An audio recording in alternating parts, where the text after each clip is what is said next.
Ang kwentong ito ay tungkol sa isang menor de edad na Filipinang nakipag-meet up sa isang foreigner at walang awang pinaslang.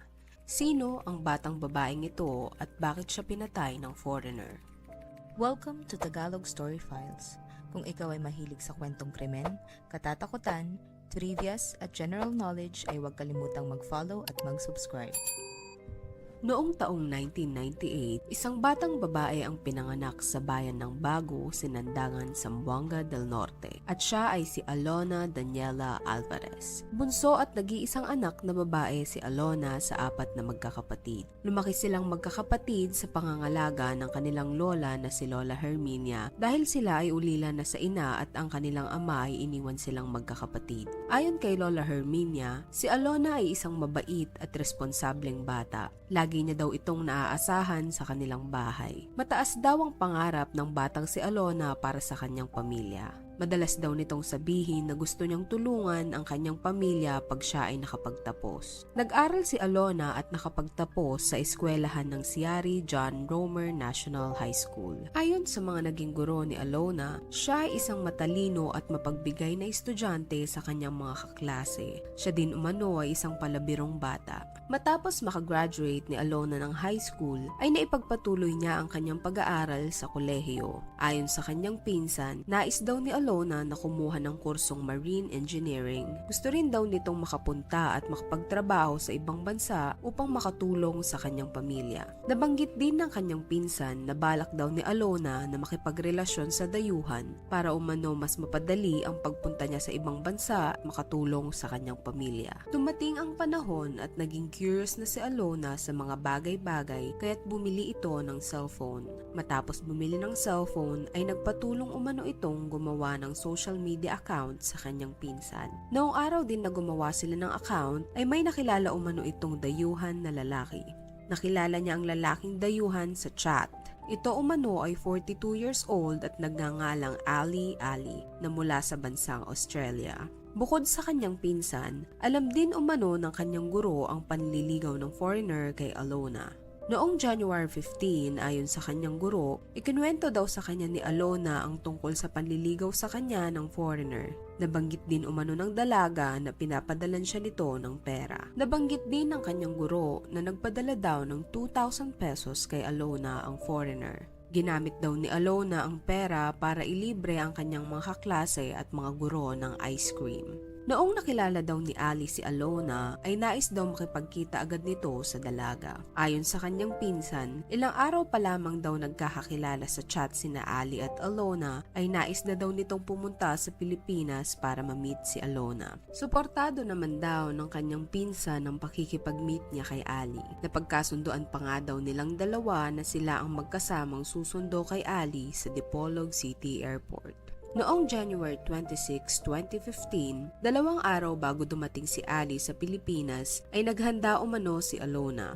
Nagpasama umano ito sa kanyang pinsan para mamili ng damit at magpamanicure sa pinagtatrabahuhan ng kanyang pinsan. Habang sila ay magkasama, bigla raw nagbago ang isip ni Alona.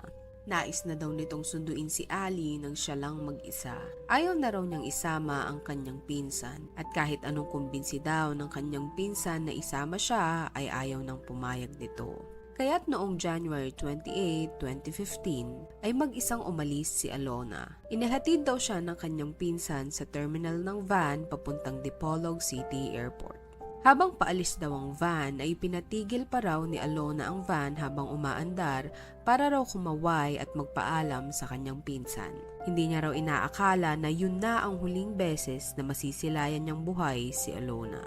Nagawa rin daw tawagan ni Alona ang kanyang guro habang siya ay nasa biyahe at sinabi nito na susunduin niya ang foreigner sa airport. Ngunit dahil malabo ang signal habang nasa biyahe ang dalaga ay hindi sila nakapag-usap ng maayos. Tanghali noong January 28, nag-text umano si Alona sa kanyang pinsan na nagkita at magkasama na sila ni Ali. Ngunit matapos daw ang update ni Alona noon ay hindi na muling nasundan pa ito. 2 araw matapos sunduin ni Alona si Ali ay hindi na ito nagparamdam sa kanyang pinsan at lola. Kahit daw isang text o tawag ay wala silang natanggap mula sa dalaga. Dahil sa nangyari ay nag-alala umano sila, kaya't sinubukan nilang i-text at tawagan ng dalaga ngunit hindi na raw ito sumasagot. Kasabay ng pag-aalala ng kaanak ni Alona ay nagtataka na rin ang namamahala sa Antonio's Pension House na tinuluyan nilang dalawa noong dumating si Ali. Kaya't noong January 30, ang araw kung kailan sila nakaschedule na mag-check out ay pinuntahan umano ng namamahala ang kanilang kwarto. Habang nasa pinto ang namamahala ay wala daw itong narinig na kahit ano mula sa kwarto. Sinubukan daw nitong kumatok ng maraming beses ngunit walang sumasagot mula sa loob kaya't napagdesisyonan nilang buksan ang pintuan ng persahan. Noong ito ay mabuksan nila, doon sumambulat sa kanila ang hubad at walang buhay na katawan ni Alona na naliligo sa sarili nitong dugo. Agad-agad silang tumawag ng mga pulis para maimbestigahan ang pangyayari. Ayon sa inisyal na investigasyon, brutal ang ginawang pagpatay sa dalaga. Hindi na umano makilala ang dalaga dahil sa pinsalang natamo nito sa kanyang muka. Natanggal din umano ang lahat ng kanyang ngipin at mayroon din itong matinding tama sa ulo na naging dahilan para mabasag ang kanyang bungo. Bagamat hindi na makilala ang dalaga dahil sa pinsalang natamo nito, may mga naiwan umano itong personal na gamit na maaring mapagkakilanlan sa kanya. Natagpuan ng mga pulis ang isang resibo sa remittance center na nakapangalan kay Alona Alvarez. Na-recover din ng mga pulis ang bag at cellphone ng dalaga na may larawan ng isang foreigner. Agad-agad tinawagan ng mga pulis ang kaanak ng biktima. Inimbitahan ng mga pulis ang mga ito at nang makarating ay agad kinumpirma ng kanyang pinsan na si Alona ang babaeng natagpo ang walang buhay sa loob ng kwarto. Nakita umano ng kanyang pinsan ang bagong manicure na kamay nito kaya't nakumpirma niya na ito ay si Alona. Base sa investigasyon ng otoridad, matapos masundo ni Alona si Ali sa airport ay agad silang dumiretso sa pension house sa Dipolog. Agad din umanong binayaran ni Ali ang 2 araw na upa sa room base sa namamahala dito. Ayon sa mga otoridad ay maaring magsisimula ng magtalik ang dalawa bago nangyari ang karumal-dumal na krimen. At base sa mukha na natamo ng biktima ay maari daw na pinagsusuntok ito ng suspect. Ayon sa hepe ng Dipolog Police, sa unang findings nila ay maaring inuntog ng suspect ang ulo ng biktima dahil karamihan ng injury niya ay sa ulo. Tuklap din umano ang balat sa may bandang ulo niya at sa malapit sa pisngi. Pinagpapalo din umano sa mukha ang biktima gamit ang sarili nitong sapatos. Base din sa medical examiner na tumingin ay acute respiratory failure ang naging dahilan ng pagkamatay ng biktima. Sa tindi umano ng ginawa sa kanya ay nahirapan na siyang huminga na naging sanhi ng agaran niyang pagkamatay. Matapos ang higit kumulang 2 oras, matapos sila maka-check-in at matapos ang karumal-dumal na pagpatay sa biktima, ay mag-isa umanong umalis sa pension house ang suspect. Hindi na raw nakita pang bumalik ang suspect sa kwarto at hindi na rin nila nakitang lumabas si Alona sa kwarto. Sa pagsisiyasat ng mga otoridad sa cellphone ng dalaga, ay natuklasan nila na kahit mayroong 25 years age gap ang dalawa, ay nagkaroon pa rin ito ng relasyon. Nakita rin nila na naunang mag-message ang suspect sa biktima. Madalas umano silang nag-uusap base sa na-recover nilang conversation. Nakita din ng mga otoridad ang mga resibo na magpapatunay na sinusuportahan ng suspect ang biktima. Ayon sa kanila ay nakapagpadala ito ng 50,000 Australian dollar o humigit kumulang 1.8 million kung i-convert sa Philippine peso. Dahil sa nangyari, agad-agad bumuo ng grupo ang Dipolog City Police para mag-conduct ng search operation. Nakipag-ugnayan din ang mga pulis sa iba't ibang police station dahil maari umanong nakalayo na ito para kung ganun ay mas mapabilis ang pag-aresto. Habang patuloy ang paghahanap ay nakatanggap umano ng impormasyon ng mga otoridad na namataan sa dapitan ang suspect. Ngunit mula sa dapitan ay mabilis din umanong nakapuntang suspect sa Dumaguete kung saan siya nahuli ng Dipolog City Police at Dumaguete City Police. Agad naman umanong sumama ang suspect sa pag-aresto ng mga otoridad. Sa pagdakip sa kanya ay agad-agad itong umamin sa karumal-dumal na krimen na kanyang ginawa. Matapos siyang mahuli ay nagpaunlak siya ng interview. Ayon kay Ali, self-defense daw ang nangyari. Dahil bago pa umano sila magtalik ni Alona, ay akala niya na ito ay isang transgender. Silang dalawa ay nagtalo at kinagat umano ni Alona ang kanyang pag-aari. Dahil sa sobrang sakit umano ng naramdaman at dahil na rin sa gulat ay nagdilim ang kanyang paningin at ipinagtanggol ang kanyang sarili. Hindi naman makumpirma ng mga investigador kung may katotohanan ba ang mga sinasabi ng suspect. Ngunit isa lang umano ang sinisigurado ng mga otoridad. Si Ali ay gumagamit ng droga. Dahil habang nag-iimbestiga ang mga otoridad sa kwarto, ay nakakita sila ng toys at marijuana sa loob ng kwarto na maari umanong ginamit ng suspect bago mangyari ang krimen. Para sa mga otoridad, kahit ano pa ang sabihin ng suspect ay malakas ang kanilang ebidensyang nakalap. Ang suspect ay sinampahan ng kasong murder. Kung ito ay mapapatunayan na guilty, ay makukulong ito ng 40 taon.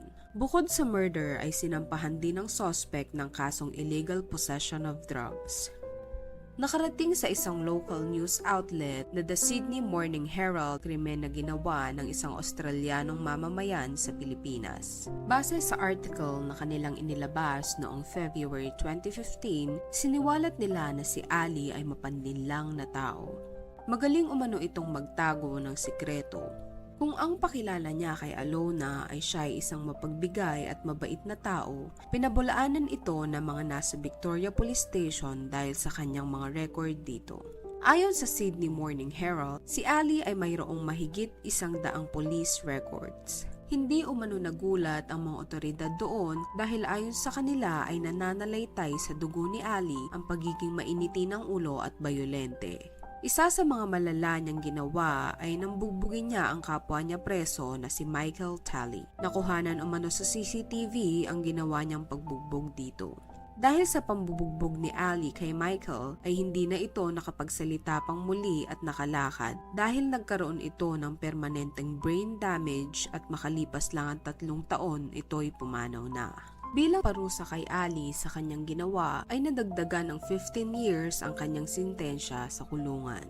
Noong taong 2011, si Ali din ang tinuturong salarin sa pagpatay sa kasamahan nila sa selda na si Colin Johnson. Base sa mga otoridad, si Ali ang isa sa mga pinakadelikadong preso sa kanilang presinto.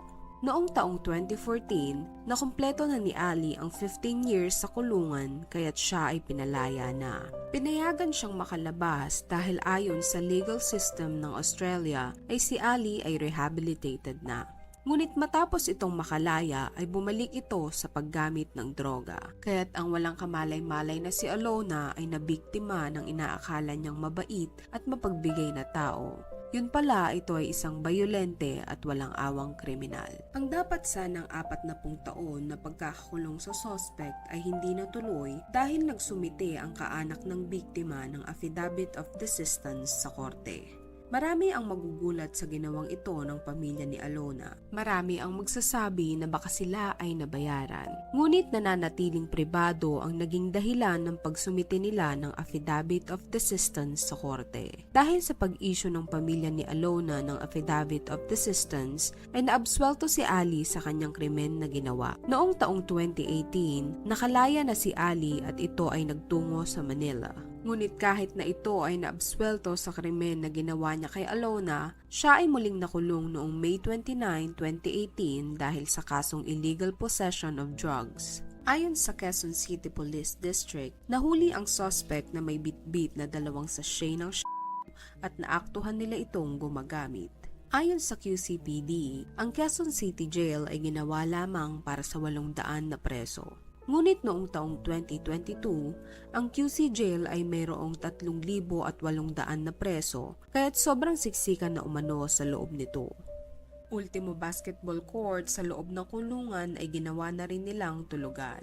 Base sa interview kay Ali, napakahirap umano ng buhay niya sa loob ng selda lalo na kapag summer. Ang selda kung saan sila nakakulong ay may lawak na 14 square meter ay para lamang umano sa 7 tao. Ngunit dahil sa sobrang dami ng preso ay pinagkakasya dito ang 80 preso. Ayon kay Ali, kahit mahirap umano ang buhay sa loob ng selda ay nasanay na siya. Nabanggit din niya na kung ano man ang krimen na kanyang nagawa noon ay nagbago na siya. Sa ngayon, wala pa ding petsa sa paglilitis sa mga kasong naisampa sa kanya ng QCPD, kahit hindi pa tiyak kung makakalabas pa ba siya ng kulungan o hindi. Sa tingin mo, dapat pa bang makalaya si Ali matapos ang lahat ng krimen na kanyang ginawa? Comment down below.